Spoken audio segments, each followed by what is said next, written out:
दोस्तों आजकल बड़े हॉस्पिटल्स में एक स्कैम चल रहा है। स्कैम कुछ ऐसा होता है कि मान लीजिए आप अपने लंग्स की प्रॉब्लम लेके डॉक्टर के पास गए हैं कि सर मुझे ये प्रॉब्लम है, आप ठीक कर दीजिए। तो डॉक्टर आपको देखेगा और आपसे बोलेगा कि ये 5 टेस्ट आप करा के लाइए और फिर मैं आपको दवाई दूंगा।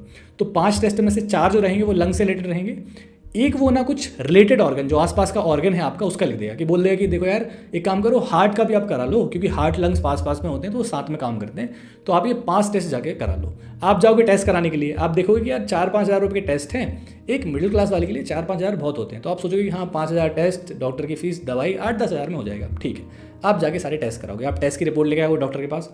डॉक्टर देखेगा कि हाँ भाई आपके लंग्स की तो मैंने रिपोर्ट देख ली है, इसका तो मुझे समझ में आ गया है, लेकिन जो आपका हार्ट है वो मुझे लगता है कि आपको हमारे कार्डियोलॉजिस्ट से कंसल्ट करने चाहिए। जो हमारे हार्ट वाले डॉक्टर हैं उनसे आप बात कर लो, ज़्यादा बेटर रहेगा आपके लिए।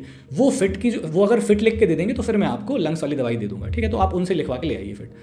तो आपको थोड़ा अजीब लगेगा लेकिन आप जाओगे, फिर आप जो कार्डियोलॉजिस्ट हैं उनकी फीस भरोगे हॉस्पिटल में और फिर कार्डियोलॉजिस्ट के पास जाओगे। तो कार्डियोलॉजिस्ट देखेगा कि ओके आपकी रिपोर्ट जो हार्ट की है ठीक है, लेकिन हार्ट तो एक बड़ी चीज़ है ना, एक रिपोर्ट से थोड़ी काम होता है, इसमें मुझे और भी चीज़ें दिखनी पड़ेंगी।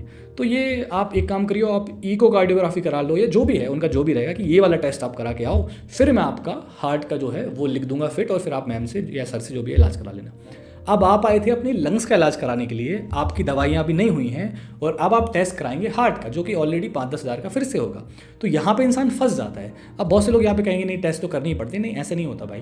टेस्ट तो आप मेरे 50 लाख के भी कर सकते हो, लेकिन बजट देख के, हालात देख के इलाज करना होता है। तो फिर यहाँ पे इंसान फंस जाता है कि मैं अब कार्डियोलॉजिस्ट का इलाज टेस्ट करवाऊँ कि मैं दवाई करवाऊँ। फिर बहुत सारे लोग ना वापस ही लौट के जाते हैं, उनको समझ में नहीं आता है कि मैं कैसे जाके अब दवाई मांगूँ, मेरे तो टेस्ट ही नहीं हुए, मेरे पास तो इतने पैसे नहीं हैं। तो अगर आप ऐसी कोई कंडीशन में हैं तो 2-3 चीज़ों का ध्यान रखें। देखिए सबसे पहले तो छोटी चीज़ों को लेके बड़े हॉस्पिटल्स में नहीं जाना है। अगर आपके पास बजट का इशू है तो बड़े हॉस्पिटल्स में ना जाएं। बड़े हॉस्पिटल्स में उन्हें थोड़े तो पैसे निकालने ही पड़ेंगे आपसे, ठीक है, क्योंकि खर्चा भी तो निकालना है हॉस्पिटल का। लेकिन फिर भी अगर आप बड़े हॉस्पिटल में गए हैं, आपकी मजबूरी है, आपकी बीमारी बड़ी है और आपके पास बजट लिमिटेड है और आपको लग रहा है कि चीज़ें इस वे में गलत जा रही हैं, तो डॉक्टर से कहिए, क्योंकि उनका तो उन्हें कमाना है, उनके ऊपर भी ऊपर से प्रेशर है।